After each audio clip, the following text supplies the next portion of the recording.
Kalau ada orang yang bertanya mana yang lebih besar dosanya, berzina, minum khamar, berjudi, korupsi, membunuh, apa berbicara meyakini bahwa Allah punya anak? Al-jawab, berzina, minum khamar, berjudi, membunuh, korupsi, dosa besar, Allah murka. Mengatakan dan meyakini Allah punya anak, Allah jauh lebih murka, lebih marah. Orang yang berzina, minum khamar, berjudi, membunuh masih ada harapan ampun, bisa masuk surga, walaupun mungkin disiksa dulu di neraka. Orang yang mengatakan dan meyakini Allah punya anak, dia akan kekal di neraka selama-lamanya, karena Allah murka. Syirik. Antum ingat-ingat apa yang terjadi pada langit, bumi, gunung ketika ada orang pertama kali membunuh? Nggak ada riwayat. Ketika ada orang yang zina pertama kali, apa yang terjadi dengan langit, gunung, bumi? Nggak ada riwayat. Zina pertama, ya.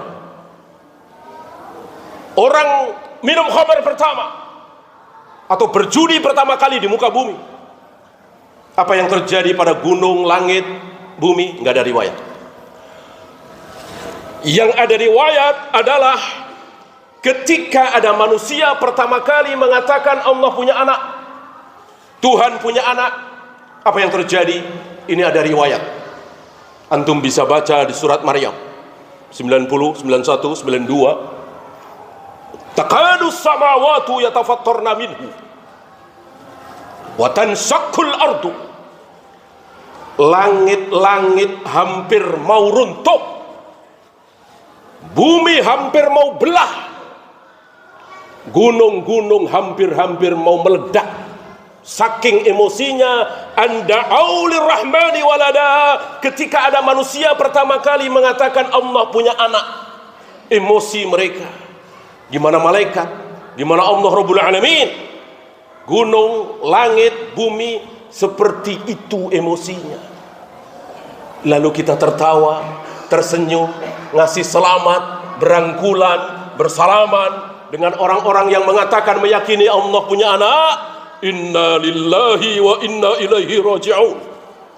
Tidak ada kata yang tepat dari inna lillahi wa inna ilaihi raji'un. Musibah besar, bahkan musibah yang amat terbesar, ketika seorang muslim senyum, senang, berangkulan, berpelukan dengan orang-orang yang sedang mengatakan Allah punya anak. Ini hari kelahiran anak Tuhan.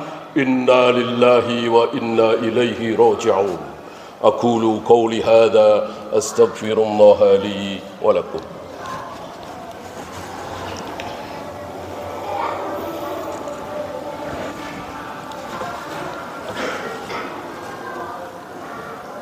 Alhamdulillah hamdan katsiran thayyiban mubarakan fi kama yuhibbu rabbuna wa yarda.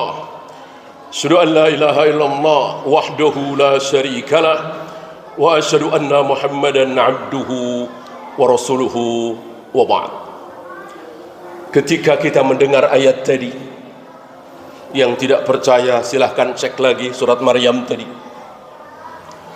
Lalu di hari-hari seperti ini, ketika banyak orang mengatakan Allah punya anak, ini lahir anak Allah, anak Tuhan, lalu terjadi gempa, tsunami, angin puyuh, tanah longsor.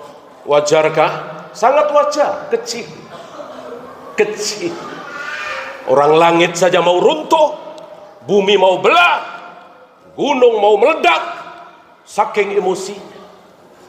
Maka sudah saatnya kita bertaubat, dan kita yakin seyakin-yakinnya. Antum harus faham, jangan sampai terkena syubhat orang-orang kafir. Kenapa gunung meletus? Oh karena begini-begini. Kenapa gempa bumi? Oh karena lempengan bergeser seperti ini. Kenapa hujan nggak berhenti-berhenti? Oh karena angin dari sini begini begitu. Ini ucapan orang kafir.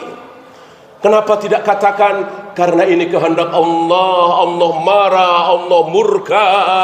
Emang lempengan bumi punya kehendak? Siapa yang membuat lempengan bumi bergerak? Siapa yang membikin Semeru, Merapi mengeluarkan magma panas? Siapa yang bikin?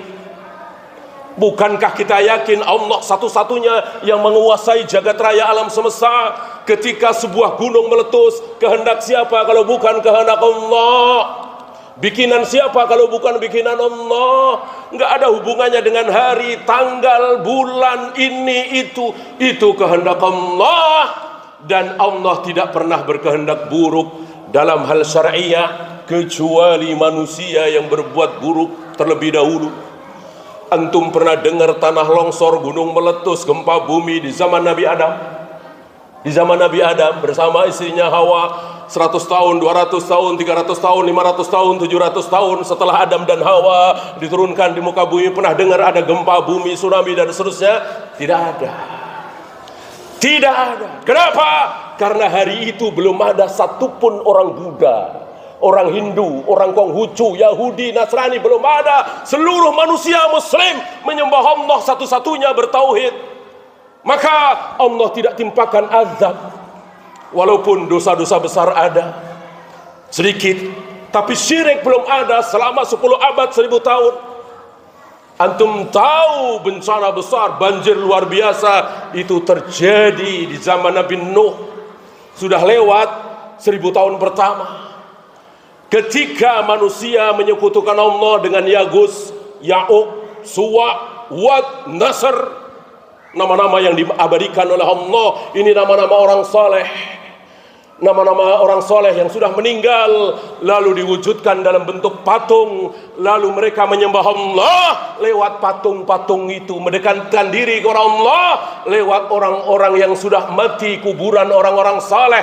Dengan kelakuan ini mereka didakwai oleh Nabi Nuh supaya kembali kepada Allah, menyembah Allah satu-satunya. 950 tahun siang dan malam mereka membandel, dan Allah turunkan bencana besar pertama kali di muka bumi, banjir yang luar biasa, mati semua kecuali 80 orang, 81 dengan Nabi Nuh yang masuk ke kapal Nabi Nuh. Di luar itu mati semua.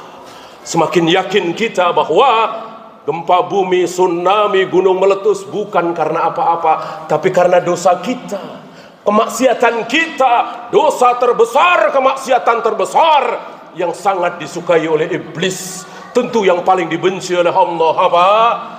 Bukan zina, bukan khamar, bukan judi, bukan korupsi, tapi syirik, menyekutukan Allah, menyembah Allah tapi menyembah kuburan juga, membesarkan Allah, membesarkan orang-orang yang sudah mati juga, minta kepada Allah, minta juga kepada berhala. Ini syirik. Ini syirik. Antum jangan mengira bahwa syirik anti Allah, anti Tuhan, tidak cinta kepada Allah. Salah. Syirik cinta kepada Allah, tapi cinta kepada yang lainnya juga, cinta peribadatan. Apakah Abu Jahal, Abu Lahab cinta kepada Allah? Jelas. Al-Quran menjadi saksi. Abu Jahal, Abu Lahab mencintai Allah, tapi yang dicintai bukan cuma Allah. Lata, Uzza, Hubal, Manat juga dicintai oleh Abu Jahal, Abu Lahab. Yuhibbunahum kahubbillah. Abu Jahal, Abu Lahab mencintai berhala-berhala itu sebagaimana Abu Jahal, Abu Lahab mencintai Allah. Maka jangan ada rasa cinta di hati kita terhadap kuburan keramat, tempat sembayangan, tempat ini itu. Jangan ada rasa cinta kepada keris jimat, jangan ada rasa cinta. Cinta kita satu-satunya adalah Allah. Yang kita harapkan satu-satunya adalah Allah Jalla wa'ala. Allahumma salli ala Muhammad wa ala ali Muhammad kama salli